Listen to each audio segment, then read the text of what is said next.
This is the premiere of Ang Pag-ibig ni Kumintang and the comeback with new set of cast. Yeah. So here's our Inang Taal. Hi. Ay. Bakit ako'y tinatawag? Shit. Shit. So nandito tayo sa backstage. Lawak ang backstage namin. Yung main stage, ginawa namin backstage. Tapos yung front of the curtain, yun yung ginawa namin main stage. So, kita-kits, guys. Super duay naman eh. Oo. Ako ganyan? Ikaw, malay ko naka-front cam. Bakit ka naka-makeup? Bakit ka naka-makeup na eh? Ay, ang ganda. Ipakita mo naman yung tattoo mo, sis. Ay. Ay. Para may kasamang libag. Sorry, di mo na nakapag-ilot. Hello. Ito ang ating Kumintang. Hello po. Not yet done with the crown pa. Yeah. I'll be back later. Dito kami nakatambay under the Final Destination electric fan. Sabi ni Kuya Perry. Papunta na kami sa Final Destination. Final Destination!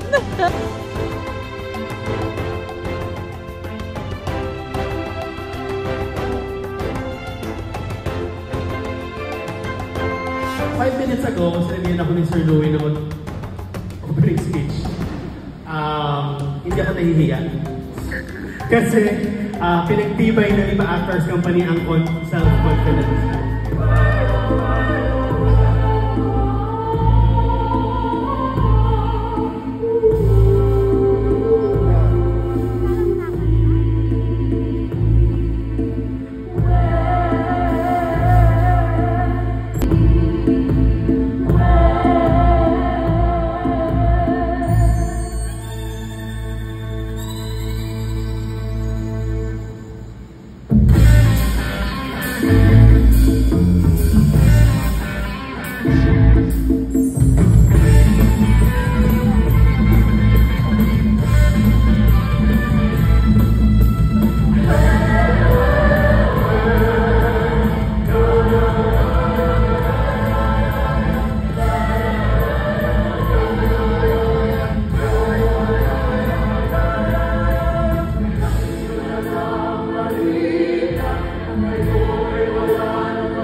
Sabi-sabi sa pantaha at chismis na noong unang panahon sa lugar na ito ng Bonbon, dumating ang isang matingal na dato at itinatag niya ang karanihan ng Katagalugan.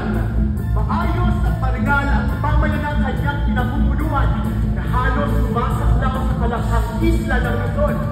At ang bayang ito ng Bonbon, ang sentro ng sibilisasyong iyon. Nagtataka ang mga taga-Bonbon dahil sa kapila ng katapangan at nakisigang taglay ng dato ay wala siyang natitipuhan ni sino mang dalaga. At may usap-usapan na ang dato ay umiibig pala sa nag-iisang sa bayang ito. Ang Inang Taal! Alam ko na ang balita na ngayon walang balita. Alam ko na ang balita na walang balita.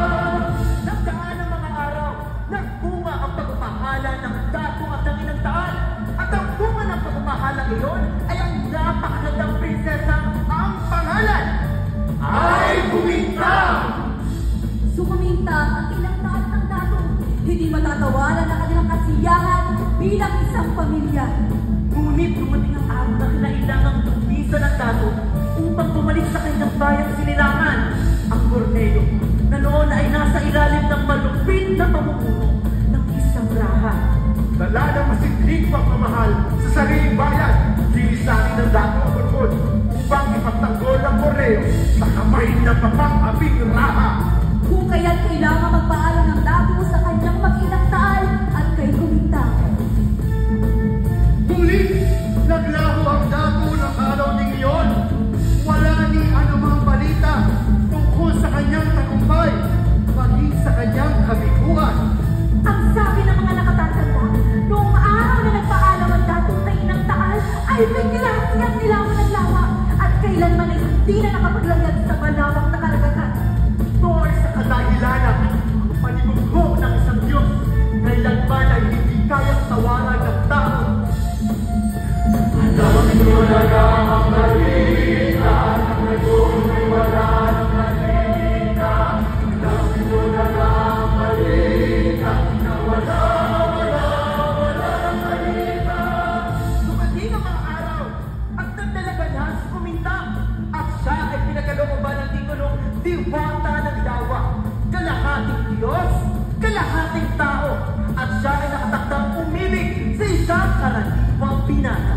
Ngunit kung ang inagtaan sa pag-ibig na yun, ikinulong niya si Kumintang sa puso ng lawa hanggang loob ng 100 taon upang hindi na muling masilayan ng binata. Labis-labis ang kalungkutan ng binata.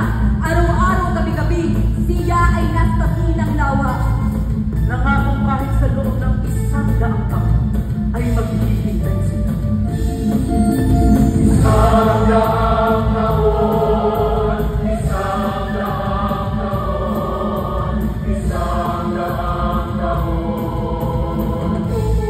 100 taong maghihintay. Ngunit ang lalaki ay mortalang mamamatay. Kaya sa kanyang huling hininga ang sambit niya.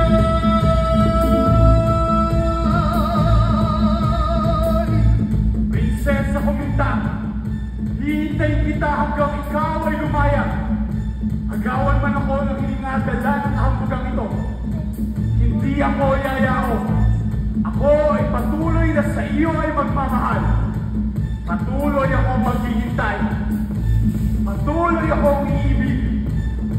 Pangako, hindi ako manghihinawa. Hindi ako manghihinawa. Tulaga ang balita, ngayon wala ng balita. Tulaga ang balita, na wala.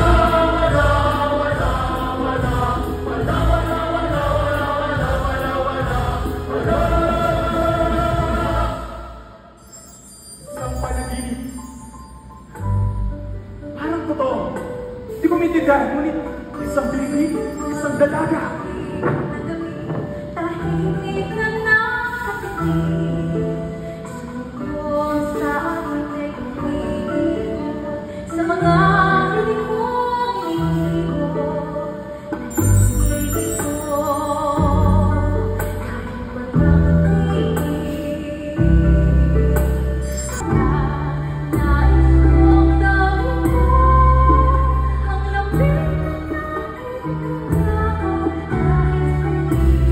kahit saglit.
Prinseso Kumintang? Ako ang nahimbing ng halos isang taon. Pinatulog ako ng aking ina dahil sa pag-ibig na ayon sa kanya ay hindi maaaring mangyari. Hinintay kita. Aking prinsesa. Prinsesa Kumintang.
Koleksyon ay binaba, baka nagkataon, baka naman wala, baka natutod lang naging pinangawala. Alam nyo na ba ang balita, na ngayon walang balita? Alam nyo na ba ang balita, na walang balita? Buhay laging dito, minsay pagulong. Sayang nakakalito-lito, mahalaman bukas na balitaan nyo. Marami sa aming sira ng ang ulo.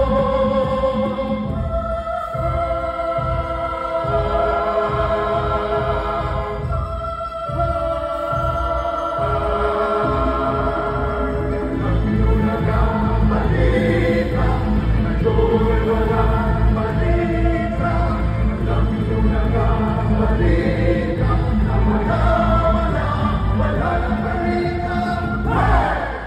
Panahon tayo nagbibingi-bingihan, nagbubulag-bulagan sa mga kaganapan sa lambayan. Ngayon na ang panahon para tayo'y kumilos! Hindi na tayo magpapati sa mga engkanto, maligno, at sa mga kung ano mga pakiyaman ng lawang yan! Okay! Kaya ngayon, ano kailangan natin gawin? Ano? Mabuhay si Kapitan! Mabuhay si Kapitan! Excited siya wala. Ang ibig sabihin mo, Kapitan, dapat may mga plans at saka strategies pa tayo. Okay. Ano gagawin natin? Aba, kayo kapitan. Kayo mag-isip. Di ba, simagpatante lang kami dito. Oo nga! Patante lang tayo dito. Mga kababayan, nais ko'y parating sa inyo na ang inyong mga tinig ay nais ko rin marinig. Lumang-tugtugin na yan, kapitan. Lumang-tugtugin, di ba? Alam mo, kanina ka pa, tatatsak na sa gilala. Ang titak sa'yo.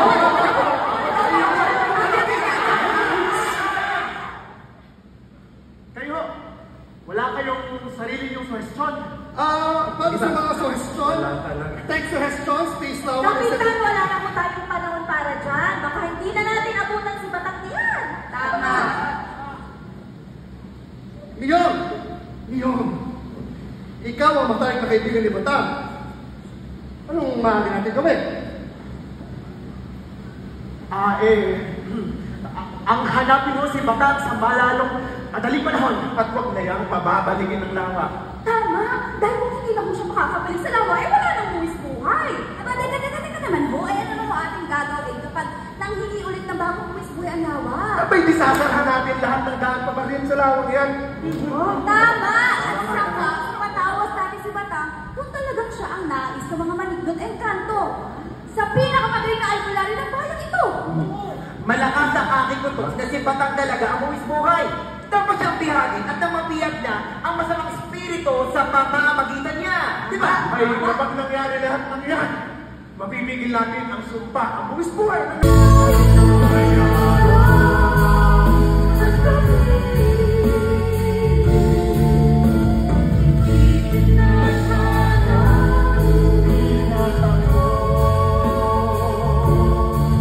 Kamusta ka na? Leon, ayos lamang ako. Nagdala din ako ng tawis sa Tia upang ipananghalian. Nahanap ka ba ng mga taga-baryo sa Batang? Di ba nga? Ito nga at hinahanap daw ako ni Kapitan Jose. Bakit daw? Sa tingin ko ay kukumbinsin na lang kung ituro ko kung nasaan si Batang. Alam mo ba kung nasan si Batang? Oo. Ituturo mo ba? Nangako ako kay Batang na hindi ko sasabihin. Minsan hindi tinutupad ang mga pangako. Anong ibig kong sabihin? Kung para sa katatahimik ng lahat.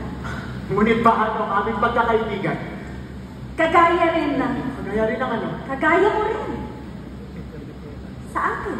Yang, wala kang dapat eh. Balita na sa buong bonbon niyo.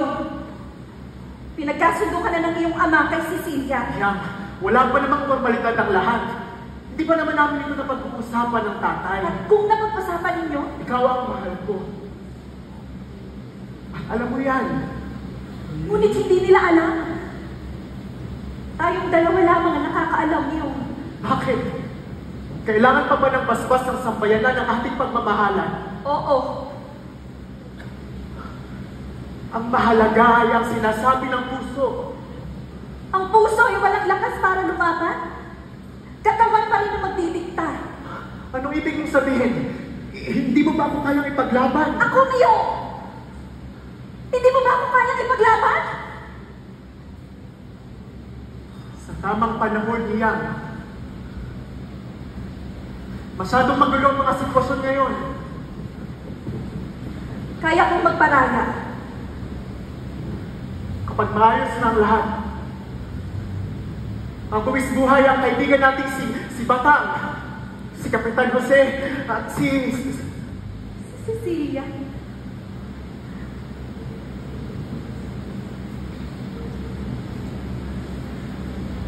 Ikaw ang mahal ko.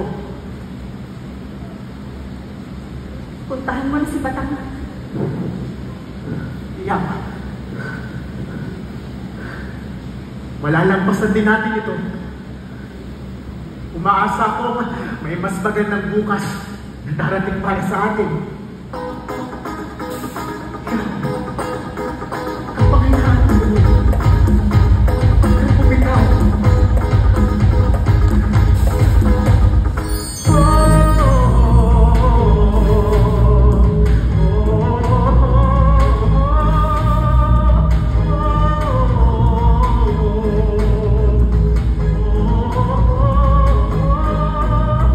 Gabi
bangko mo na niyog na makapuno.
Bagahon, marami na sa ating mga kababayan na nag-aalaga ng tilapia.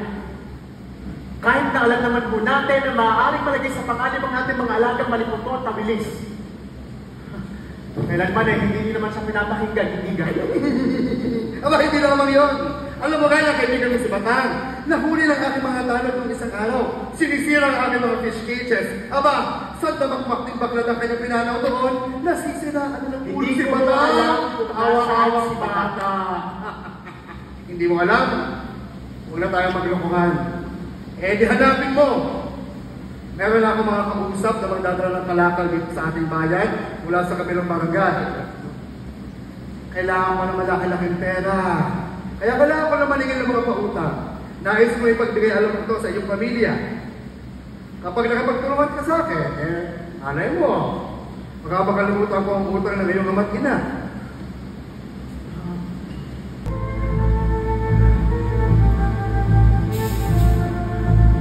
Ako ang inang Taal, ang Diyosa ng Bonbon.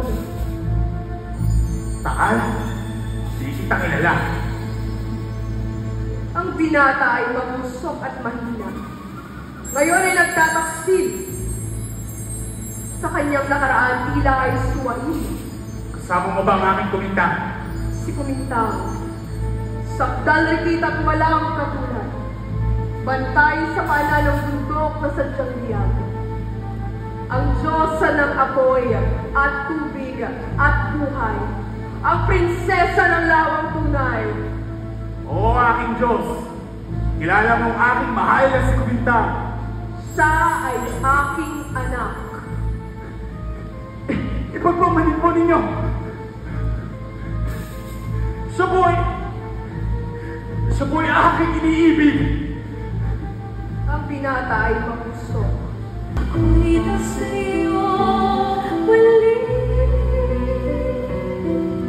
Ikaw bahala ng panalangin. Ako'y sabon na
Ay, kayo din naman si Kapitan Jose! Ay, Becky na naman kayo! So what's your problem, hijo? Kainaman. Pati palang pag-albularyo, pinasok na ninyo. Puro dito sa pagdilikon at saka isang tahoy. Hoy, parang lupa at trabaho ang pag-albularyo. Paano ba ninyo magagampanan ang pamumuno sa amin? Yan ang hirap sa inyo. Pag wala akong trabaho, sasabihin nyo kayo nagpapalakot sa akin. Buti na lang yung nag-albularyo ako kaysa gusto mong urakot. Hindi pwede yan. Dapat magpunan na naman sila. Wala kayo niya naging albularyo. Saan naman pare? Sadya naman talagang marunong manggamot itong si Kapitan. Siya, Kapitan. Kapitan. Okay? Sige na, go. Ayan, simulan na ang pagkagamot kay Bata! Let's go!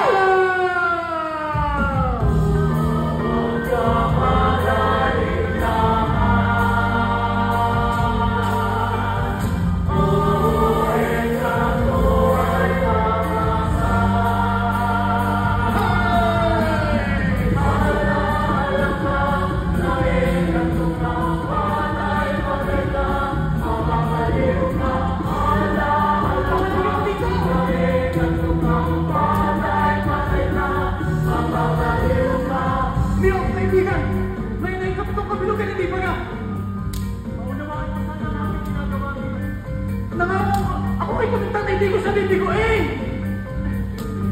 Kalabayin mo ang iyong sarili, malalagpasan ko rin ang lahat ng ito. Sabihin ko ngayon ay kapitong kabilugan ng buwan. Kailangan mo akong tulungan. Oo. Ngayon, itong kabilugan ng buwan. Mahapag Gusto mo! Gumita! Baka malagyan ako dito! Gumita! Gumita! Papagin ka!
akong makapagpasabog ng hinanakit.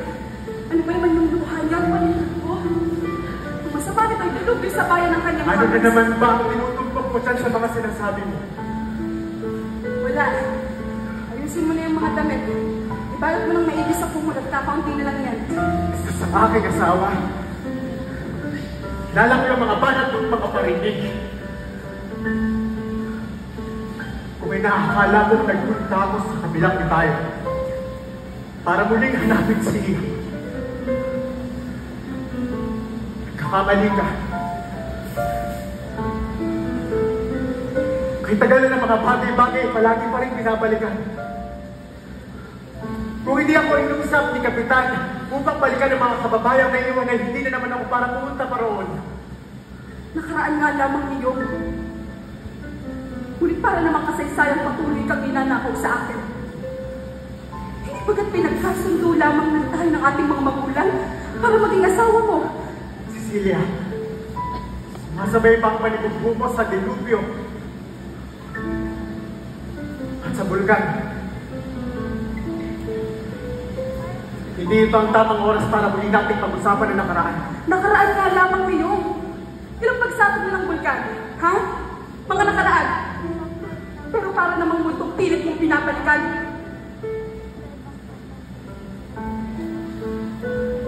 Ikaw ang aking kapalaran. Kaya tayo naririto. Dahil tayo ang nakatagdas na isa't isa.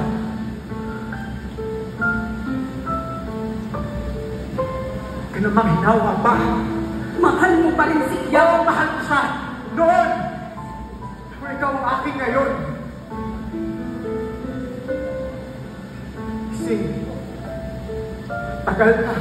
Dahil hindi natin maaaring takasan ang nakaraan.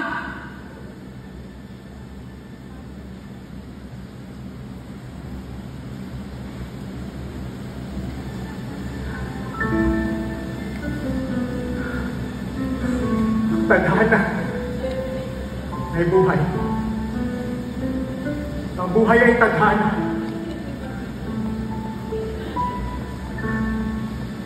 Kung mamamatay ako sa ikalawang pagsabog ng Bulkang Taal, ikaw pa rin ang pipiliin mo. Sapagkat tayong dalawa ang magkapalan.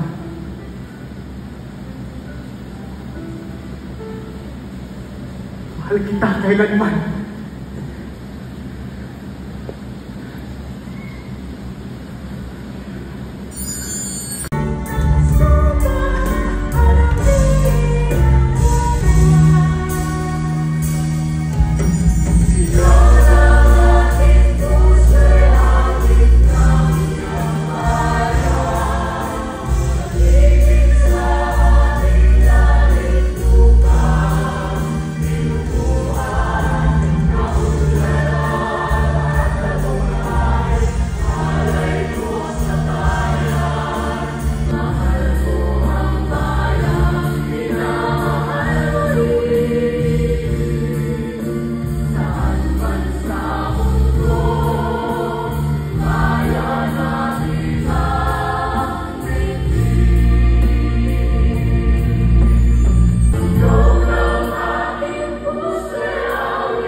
Hindi mo naman ako sinublaw. Isa pa, hindi ako mapapahamak dahil nalalaman kong ligtas ako sa aking sarili. Alam mo kaibigan, bata pa man tayo ay baka na sa amin. At Tapang ka, at talino at mapagmahal. Hindi ka natatakot sumubok at subukan na iyong sarili. Mapagbigay ka ng pagmamahal. Kaya kuminta, iyong batid ko ang aking kapalaran.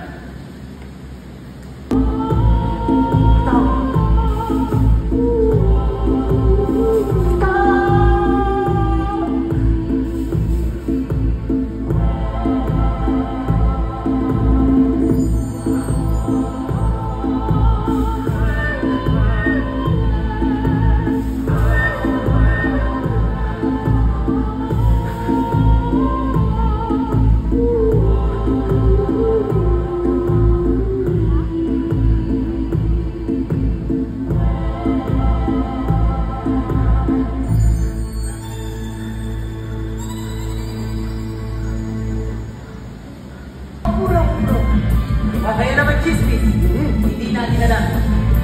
Walang tiyak, walang pruweba, puro sabi-sabi lamang. At sa tagal ng panahon, lumago na ang katotohanan. Ang totoo'y tila na tapunan ng inay at pangamta.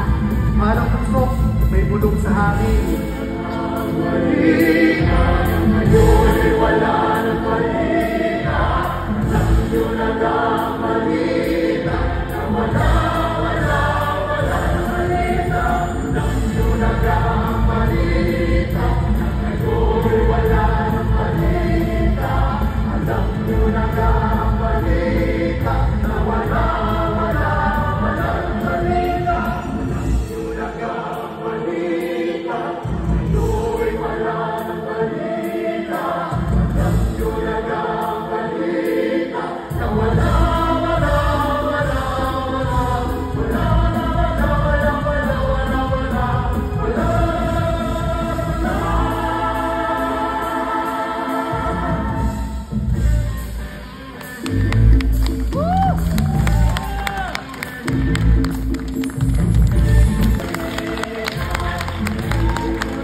Magandang gabi po muli sa inyong lahat. Huwag niyo akong iwan.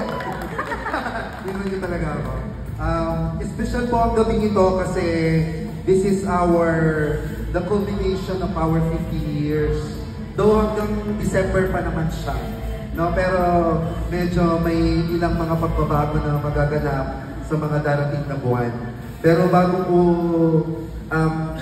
ibalita ang mga kaganapan, gusto ko i-acknowledge ang mga bisita namin ngayong taon at bisita ngayong araw, gabi. Kasama namin ang aming mga dating miyembro, mga founding members ng Ilocos Company. Kayo naman kayo. Ayan si Vanessa, Jomas, Gladys, ayan si Gio, at si Carla. At kasama din yung mga dati nating nakasama sa LAC. Nandito sila, sina Ken, nakita ko kanina. Ayan, tapos may mga bisita rin tayo from the Mr. and Miss Tourism. Thank you guys.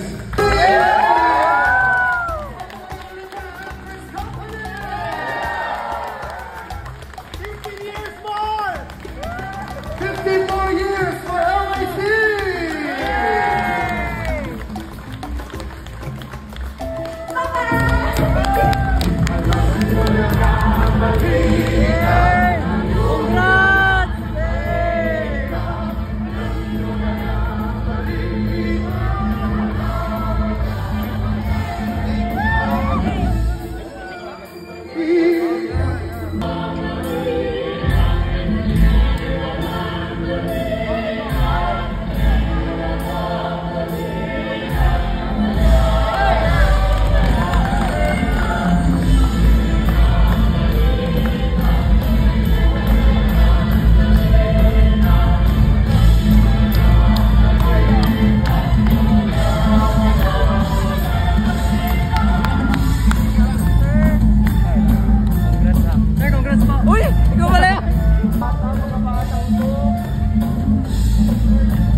Sky.